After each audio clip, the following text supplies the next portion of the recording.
summer before he went off to college, he had his tonsils out.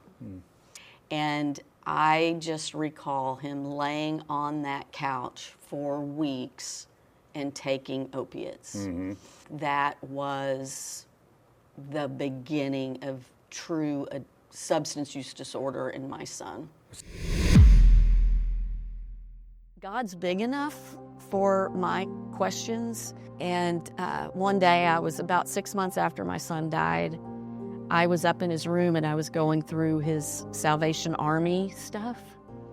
And I found a workbook he was working on. It was on the life of Jesus. And he had questions written out to the side, and the grader would say, oh, that's a good question. But at the end of the workbook, it said, have you accepted Christ as your Savior? And there was a box, one that says yes, and another one that says yes, but this is a rededication. And my son had checked, yes, rededication. I love Jesus, but I have a lot of questions.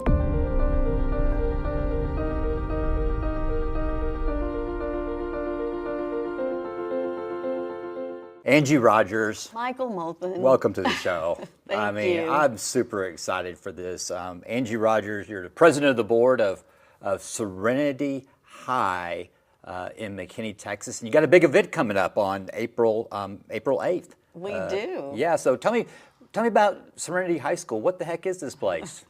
So Serenity High is the longest tenured public recovery high school in the nation. Wow. And it's for those students who want to get their high school diploma after maybe some substance misuse and need a second chance. And we offer a supportive environment that is sober, and these students can get their high school diploma in a very supportive environment and help with academics as well. So is it just for students in the McKinney, Texas Independent School District? It is not. We serve all of North Texas. We have 12 partnering districts in North Texas. The big ones are Allen, Plano, and Frisco. Okay. But we have smaller ones as well.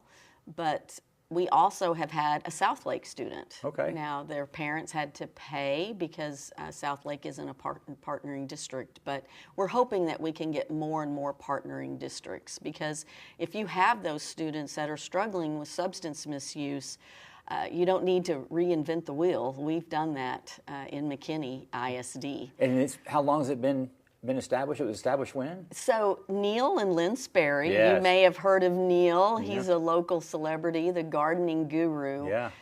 Saw the need back in 1999 for a need in our area for a recovery high school.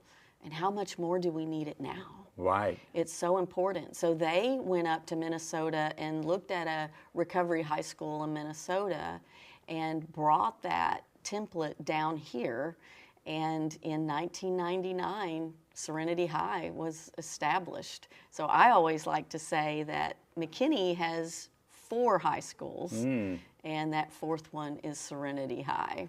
Love it. And so kudos to McKinney ISD for seeing that need 26 years ago. Absolutely. And tell us about the event on April 8th. And So what is it? we are excited. It's our 3rd annual Serenity High fundraiser, because even though we're part of McKinney ISD, as you know, with public education, the funds typically don't cover everything, Right. especially a specialized program like what these kids need. And so that's what these funds are being raised for. And we are having one of our very first Serenity High graduates, Joshua Keith, is going to be Yes. speaking. I'm so And proud of him. Yes, because he knows you. Yeah, Yeah. I was at Serenity High, back in 2003 or 4. He's a great kid, and his mom. So they're so excited. And his mom, of course, has been Yeah. on the board forever. Love her. And Neil and Lynn Sperry, Yes. the founders of Serenity High, will be speaking as well. And then some guy named Michael M2 the Rock Molthan is going to Golly. be speaking too. Y'all reached to the bottom of the barrel for that one. And I'm super honored. Well, we are super stoked to have you. I can't wait. And I'm super excited. You just shared with me a longtime friend of mine, Sean Pratt. Yes. Superintendent of McKinney Independent School District will be introducing me. That gives me goosebumps just thinking about it. Yes, it's going to be awesome. Yeah. So you're the president of the board. I'm president of the Serenity High Advisory Board. Yes. Gotcha. And so you reached out to me a while back, via email about this event, and I said absolutely. And then you reached out and you said, hey, let's meet for lunch so we can meet each other face to face and kind of review, the event. And as I sat down with you at lunch, I said, why are you so passionate about this? Mm-hmm. What got you into this? And then you started telling me your story, and I said at the table, I did this, time out. You're going to be on the show because you have a story how this disease has impacted your life. And what's amazing with it that I want everybody to capture on this for families who have lost loved ones to the addiction is that in order for our grieving to heal, the solution is to serve. When we're grieving, we minister. When we grieve, we worship. That's hard to do. In James, it says, during our trials, worship. What? I'm in a lot of pain right now. It's easy for you to say, God. But it makes perfect sense in that. So share with everyone who's listening and watching why you're passionate about this. Well, 1 in 3 families are affected by substance use disorder, and including mine. I raised my kids in the church. They went to Awana. They went to Vacation Bible School, and I never thought it would hit one of my kids. And when it did, it just rocked my world. My son got arrested in high school for purchasing Adderall on campus, which is actually a felony. He was 16 at the time. But I was never told in our district that just a few miles up the road was a recovery high school. And I wish I had known about Serenity. I feel like the trajectory of his life might have been different had I known about that, and I didn't. And I worked in McKinney at the time. And the principal of Serenity High, I thought she worked for McKinney ISD. I knew she did, but I didn't realize that she was a principal of a recovery high school. Wow. And she was a very good client. And so I found out later, after the fact, after my son had graduated, and we had him in an IOP that summer between his junior and senior year, and things went okay for a while, and then he went to college. And in College Station, I feel like, well, let me back up. The summer before he went off to college, he had his tonsils out. And he laid on the couch, and I know that a tonsillectomy is very painful for a young person. And I just recall him laying on that couch for weeks and taking opiates. And I feel like that was the beginning of true substance use disorder in my son. So as a family member, a mom, the message for people watching this, you started seeing the behaviors change then. Yes. I mean, he started in high school. And I remember when I caught my son drinking on New Year's Eve, when I was supposed to have him up at our church for a ski trip the next day, January 1st. And as a mom, I didn't know what to do. And I look back, and maybe that was a mistake, going ahead and sending him on this trip. But I was angry because I had 2 brothers who struggled with alcohol use disorder, and I didn't know what to do. He knew better, right? And so we went ahead and sent him on the ski trip and told the youth leaders, here's the deal, he and a friend. And we thought, what better place for them to be than with Christian mentors Right. that can mentor them. But looking back, I feel bad that I put them in that position. But it gave me time to think about what we needed to do. And I talked with my brother, who was in long-term recovery. And he said, yeah, Angie, maybe this is boys will be boys, 16, New Year's Eve, let's, Right. Or maybe he liked the way it made him feel. Right. And those words came back to haunt me because he did. My son had a perfectionist kind of personality. He was an excellent golfer. And I think that he had just had a girl, and this, how you talk about that progression of usage and the very first time. And this came out later when he was in rehab. We found out the story. So right before homecoming, and we had ordered the mum for the girl and all of that. And I remember this one particular day because I was with my daughter going to find a dress for homecoming. And I came home, and one of his friends said, yeah, Brandon got heat stroke out on the golf course. Well, it was October. And I'm like, well, that doesn't make any sense. And anyway, hindsight's 20/20, and this came out when we were in rehab, that we missed that as parents. My husband is a pharmacist. I'm a veterinarian. We know substances, and we miss the signs of drunkenness in our son. We miss the signs. Call it denial. It probably was. And at that point, later on, I knew, okay. And what happened that day is that kid took him back to his house, poured him vodka shots, got my son drunk,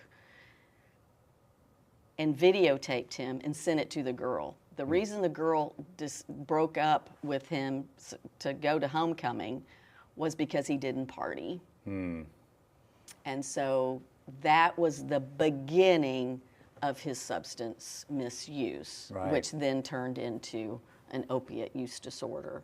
It just was a progression. It was a progression, and then walk us through the day that you received the news of what happened. Well, if you can. Yeah. Let me tell this one story because I never thought my son would die. Yeah. I never thought he would die.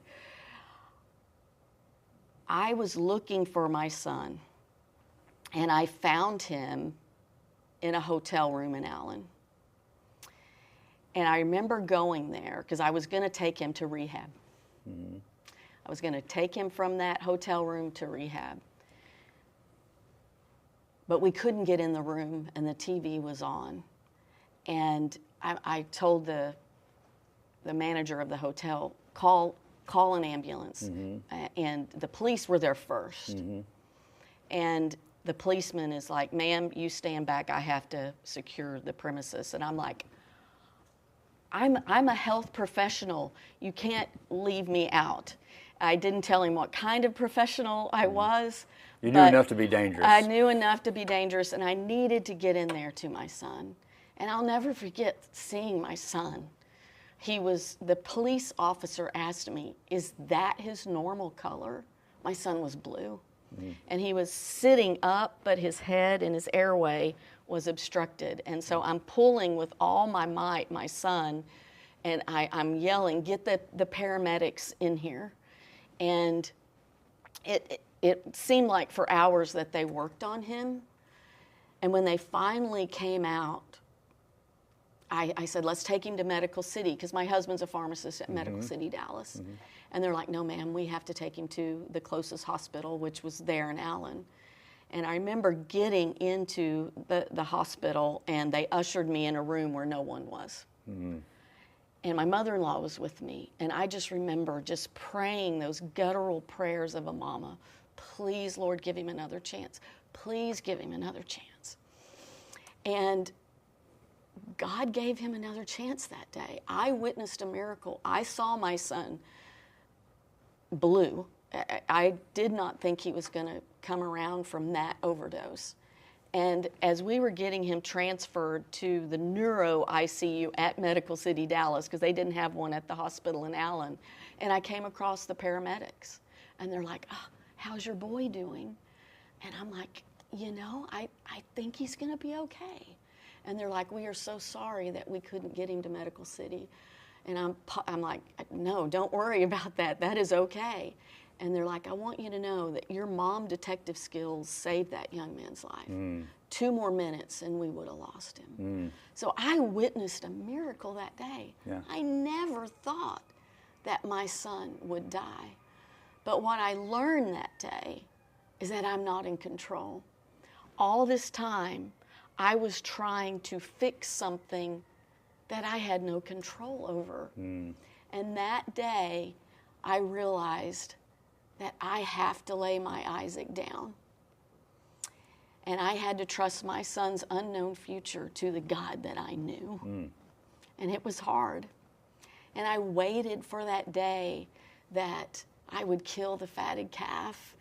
And when my prodigal would return home, and this necklace that I'm wearing was a reminder for me to continue to trust God. It's a cross, that's the point of forgiveness and redemption, and a heart that shows my love as well as God's love for my son, and then little hands that reminded me that my son can't go so far that God can't bring him back. And I prayed over and over and leaned on that verse in Psalm 27:14. Wait for the Lord, let your heart take courage. Yes, wait for the Lord. And the verse before that says, I know that I will see the goodness of the Lord in the land of the living. And I knew that my son was going to be like you, that he was going to turn his life around. And when I got that call on November 3rd of 2015, I fell to the ground. And actually, I was actually at work that day, and my husband called me. And he said, you need to get home. And I immediately said, who died? And I knew it wasn't my dad. And I knew it wasn't my mother-in-law, because I'd talked to them earlier. And I remember praying all the way from McKinney to Richardson with tears coming down my face. Please, Lord, let it be Scrappy, the 15-year-old dog. Let it be Scrappy. But I knew it wasn't Scrappy, because he would have brought Scrappy up to the clinic. But your mother's spirit. My mother's spirit You knew what was going on. I had, and I walked in the door, and I could tell on my husband's face. Sorry. No, don't be sorry for nothing. Sorry about feeling. That day that, my prodigal did return home, just not to the home I thought. Right. And one of the first calls I made was to one of my best friends in College Station. And how I thought of that in that moment was I wanted to set up a scholarship in my son's name to go to a student in recovery at Texas A&M. I'm an Aggie, and my son wanted to be an Aggie. That's how he ended up in College Station. He wanted to be an Aggie, and this was a way that he could be. But the problem with that was that they didn't have anybody to give it to. Let me interrupt you here for a second, because this is powerful. You're sharing what it was like. You just shared what happened, and if we have time, I'm going to dive back into that. But now you're sharing what it's like today, because little did you know the plan that God had for you and what is about to transpire on how God was healing you. Yes. And helping you and using you to pursue your purpose, because Mama Bear was turned loose. And so that's where I want to pick up what you were talking about right now. Yeah, God just, I don't even know how I could even think of that in that moment, So I called, my best friend, and she had that scholarship set up in 2 days. and it's the Brandon Rogers Memorial Scholarship Fund at Texas A&M to go to a student in recovery. But there was no way for Texas A&M to identify those students. So what's a student in recovery? What's this concept? So the concept is collegiate recovery, and even before my son died, because of his experience, I had been working to get a collegiate recovery program at Texas A&M. Now, we got the Aggie recovery community in August of 2016, which is crazy that got established so quickly in higher ed. Nothing happens quickly in higher education. But it was a student-led organization. And the very first president was a Plano kid, just like my son. So it was like full circle. And the Aggie recovery community, they did amazing things. They had sober challenges, they had sober tailgates, they had this community. And then those strong students graduated, and then the pandemic hit.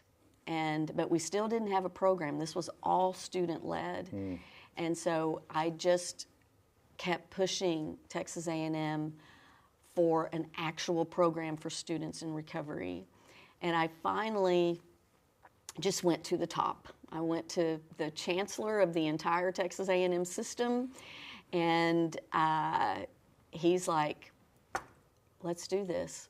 And he gave 5 times the amount of money I asked for. Wow. He goes, that's the least amount of money people have asked me for all day. And he is behind it. I did tell him, I said, you have no one on this campus to start a collegiate recovery program from scratch. We need to go to another university and steal them. Isn't that the higher ed way anyway? And he listened to me. Now, the guy, one thing about collegiate recovery, and your Oklahoma friend here can appreciate this, there's no rivalry in collegiate recovery.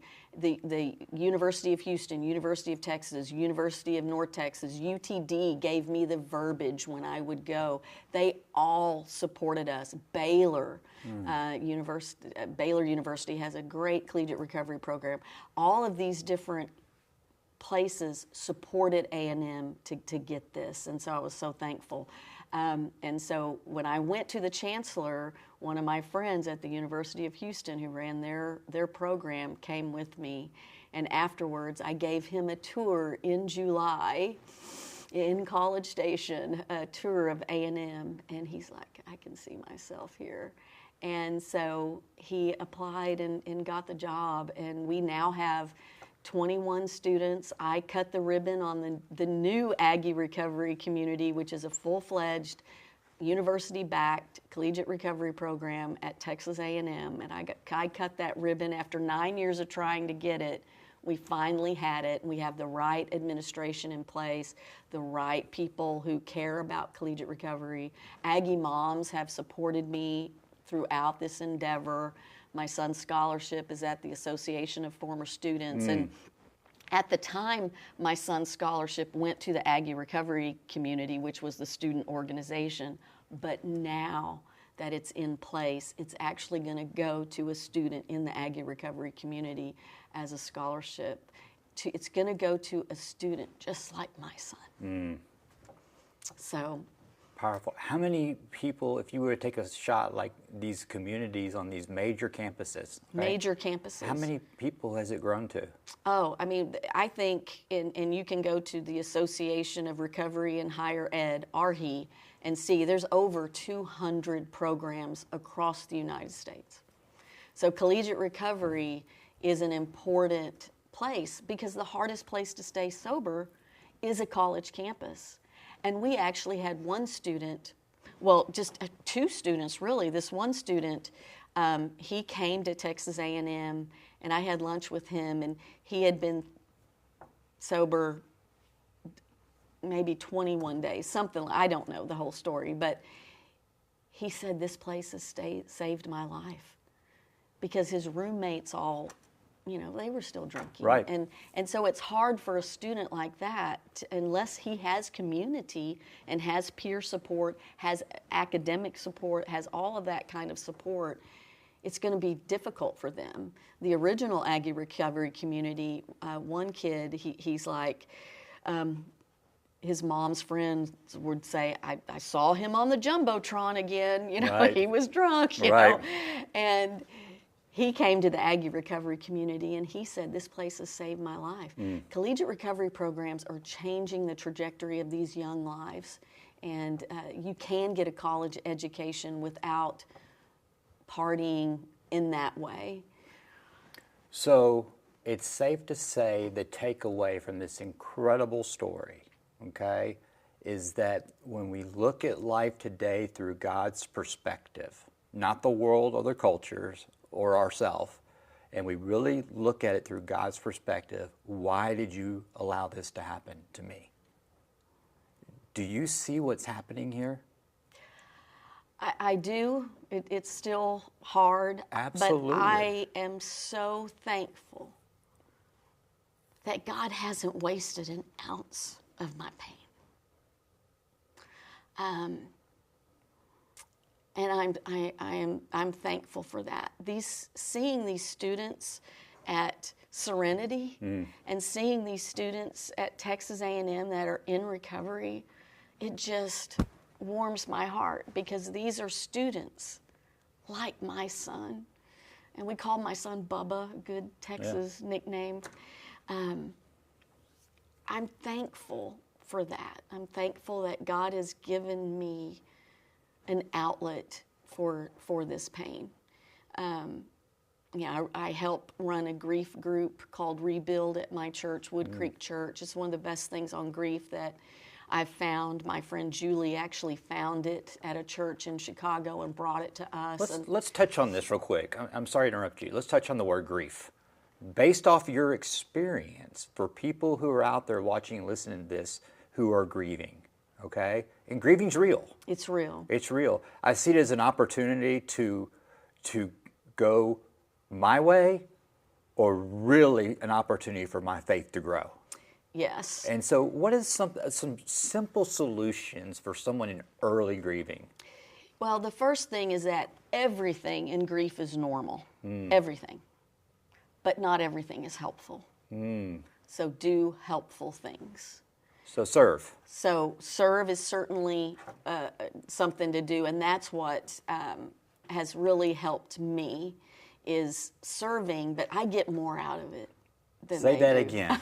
Say that again, and what do you mean by that? I get more out of it than the people I serve, without a doubt. What's- Because paint- it fills my heart Yeah. to see them. My passion is are young people in recovery, and to see them thriving, it warms my heart. I can't even describe it. And we talk about that all the time. You know, that to get out of self, we get out of self, and serve someone expecting nothing in return, and don't tell anybody.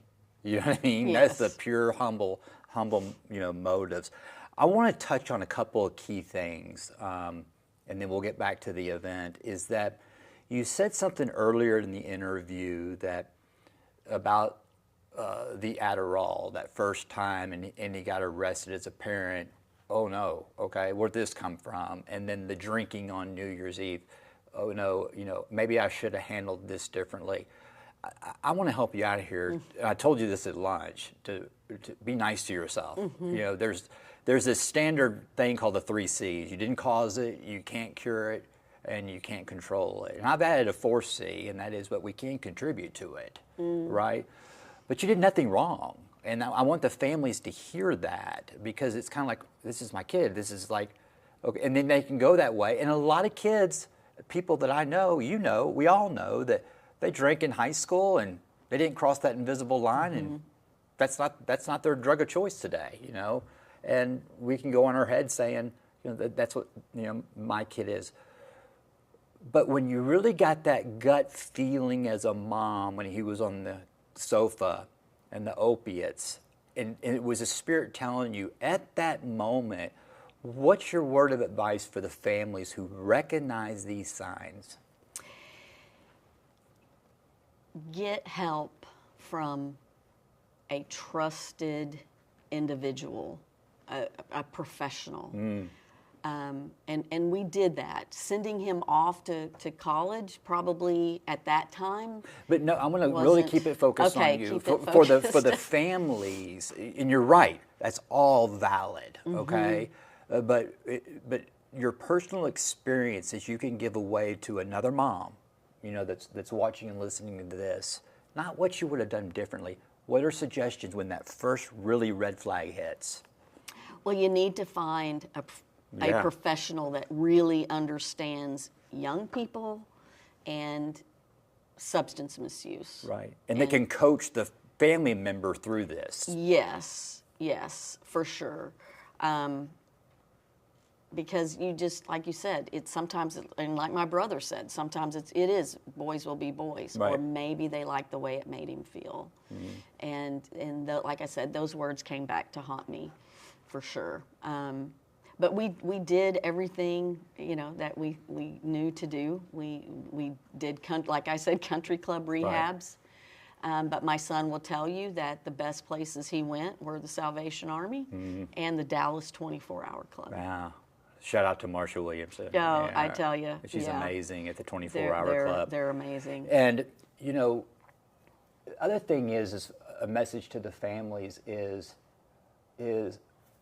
it's easy to say, and I do it too. We go back in time and say, I wish I would have done this differently. The coulda, woulda, shouldas. That's Satan. Yeah. That's Satan. That's what he wants us to do because he wants to change our thinking. And they creep in. Even today, I bet. They creep in.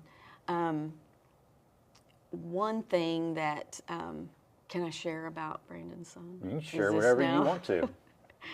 I love that verse about beauty and from ashes. And the Lord certainly has shown me that with, being a part of Serenity High and getting the Aggie Recovery Community program started at A&M. But I think the biggest thing that only God can do is that my son had a son. And you can imagine that as parents, when we found that out, we were like, oh, just one more thing, right? Oh my gosh, And going through this whole, adoption process, and I'm very thankful that these two young people. Well, let me clear this up for you. I'm going to set this up for you. So he got a lady pregnant, and they had the child, and they put the child up for adoption. Yes. You weren't adopting, but they put the child up for adoption, which was another blind side from left field. Another blind side. Wreckage of the addict's past that turned out to share this story. Yeah. So this little boy was born, and but prior to his birth, we got 6 books to pick an adoptive family from, and I'm reading it, and my daughter, who is Brandon's twin sister, she's reading it. My husband are reading it, and my husband, my son is like doing this, right? A 24-year-old boy, what's he doing? He's just looking at the pictures, right? Right. And he goes, this family. And we're like, why this family? Well, because he wanted his son to have a sibling, because his twinship with his sister was so important to him that he wanted his child to have a sibling. And they had a golden retriever, because we're clearly an animal loving family, and we had a golden retriever. And other than accepting Christ as his Savior, and of course that's another story I told you, picking this family was the best decision my son ever made. Right. Our part was a closed adoption, but my son wanted pictures. And so the adoptive mom would email me pictures, and I would show them to Brandon. But when Brandon died, she had just had surgery and couldn't attend the service. But the adoptive dad came to Brandon's service, and something in that service touched his heart. And he went back to his wife and said, we have a piece of their son. We have to have a relationship with them. We didn't ask for it, but we welcomed it. And that little girl, their biological daughter, came to us and said, can we call you Gigi and Papa D? I know, I'm going to cry. So we are a This Is Us family. They lived in Houston at the time, and then they moved, and now they're in Colorado, which is their home. And I was just there recently celebrating that little girl's 16th birthday. Wow. And my son's son is 10, and then my daughter has 2 little boys that are 2 and 10. And when they get together, Olivia's really good with little Callan, and Asher and Brennan. They love each other. It's just so cute. I was so thankful that they were all at the ribbon cutting at Texas A&M, and I have the adoptive mom, Jessica, gave me a picture of Brennan and Asher holding hands and looking at each other as we're walking out of the Aggie Recovery Community. And it's precious that only God can do that. And that is truly beauty from ashes, that we have a relationship with my son's body. I said at my son's funeral, I have a grandchild I will never know. But God said differently. That wasn't God's plan. Angie Rogers, you're an amazing human being, and what you do, for the recovery community, and how you have taken a mess and turned it into a ministry. What we think's a mess is actually a ministry, and we don't know who we're dealing with up there. The supernatural is unbelievable, and how Brandon, your son, has impacted so many lives through you and your husband. Serenity High, the 3rd annual breakfast and auction. It will be April 8th, 2025 at 8 a.m. at McKinney ISD Stadium and Community Event Center. Sharing experience, strength, and hope. And I'll be your keynote speaker, which I'm super honored. I can't wait to be there and on the board. And we'll have all the links in the description below of where they can purchase tickets. You can still donate and purchase tickets for other people, to get behind Serenity High and Angie Rogers and Brandon to keep this going forward. How can you not get behind and support this? And I'm just honored to be a part of it. Well, we're honored to have you and your support for Serenity High and changing these young lives.